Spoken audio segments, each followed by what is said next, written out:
Bildy here. I liked a book that I read. It was written in the mid 18th century by Voltaire called Candide, or Innocence. It was this droll, clever book. It was basically, I think, Voltaire was a deist, they say. Some people say he was an atheist, but he was probably more like a deist. But I think it was a refutation of deism, the watchmaker god that set everything in motion for the best of all possible worlds. Candide was a middle-class German of some sort. There wasn't a German nation back then, but from Prussia or something like that. And from a good family, and he had a philosopher that was given to him as his tutor when he was young. The philosopher stayed there all through the novel, and the philosopher would make all kinds of pronouncements about the meaning of everything that happened to them, and all kinds of weird stuff happened to them. And it was so witty and clever. It's a good read. It's worth a read. It's very elegantly written, very elegantly translated. I used to have a special copy of it that was done up in early 60s art, what was stylish at that time. I can't even describe it exactly what kind of art it was, but I'll put a link to it. See if I can find some Pinterest pages from it or something like that, so you can see it. It was sweet. I gave it to a good friend of mine. But at the end of the book, after they went through all these things, Dr. Plangloss, I believe that was his name, is explaining the meaning of everything and how he held on to his belief still that we live in the best of all possible worlds. And he's nattering on about that, and Candide say, well, that is all very well, but let us cultivate our garden. That was good advice. Just cultivate your garden. You can think of that metaphorically or literally, and you can do both. What is your garden? Adam was put on this earth to dress a garden, to be the husbandman of the garden, using his own judgment as he grows, as he learns to become more and more what God wants him to be, to make judgments and cultivate things and weed things out and put things in, prune things and cause them to grow a certain way. You can really warp a garden and screw it up if you got the wrong ideas about stuff.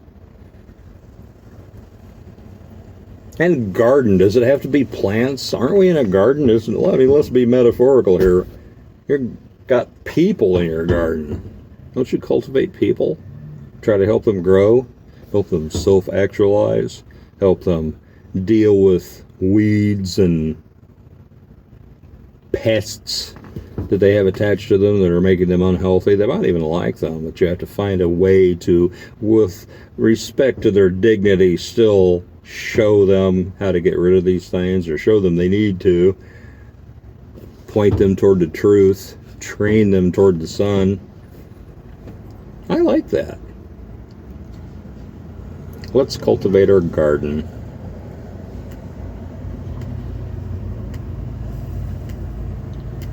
But this garden's kind of been let go for a while. I'd say it was worse than being let go. This garden I'm talking about has been corrupted. There's been some wicked people that have been warping everything, putting weird stuff in the soil, trying to modify the DNA of the plants and everything, or whatever plants have, genetically alter everything and make it to their purpose. Makes everything sick. And you look around, it's been working. They've been doing this for a long time. You're cultivating a garden that's just full of imbeciles and morons. What do? Wicked people cultivate those imbeciles and morons. They love them. They can warp them to their own devices and with their own needs and their own fetishes.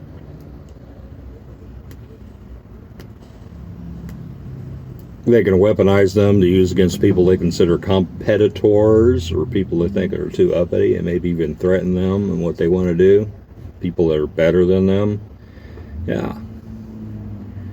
There's a use for stupid people, there really is. And those that consider themselves the owners of the planet, those represented by Mr. Schwab and project manager Gates and the others, well, they know about all this stuff. There's a technology to it that's really gone forward in leaps and bounds in the last 100 years.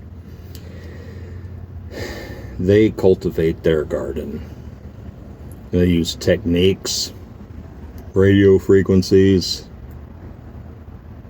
depleting the nutrition from the food, putting toxins in everything. Now they're injecting toxins. They're mutating and changing the fundamental DNA of things to shape the garden the way they want to shape it, which is not sustainable. It's not organic. It's not a good garden.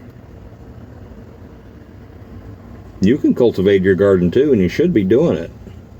There's a use for morons and imbeciles. You should help them and train them, not let them ride on your back and let them exploit you and let them drive you crazy. There's something you can do. You can point them in little ways, point them in the right direction, try to get them out where they can get some sunlight, try to get good nutrition in the soil for them. There's a lot of things you can do. Get the pests off of them, clean off the chemicals. It's a different kind of cultivation. Their cultivation is, MK Ultra. Our cultivation is Christianity, basically, Orthodox Christianity. Anyway, that's my 2 cents. Just some thought droppings. Billy signing out. Well, please comment.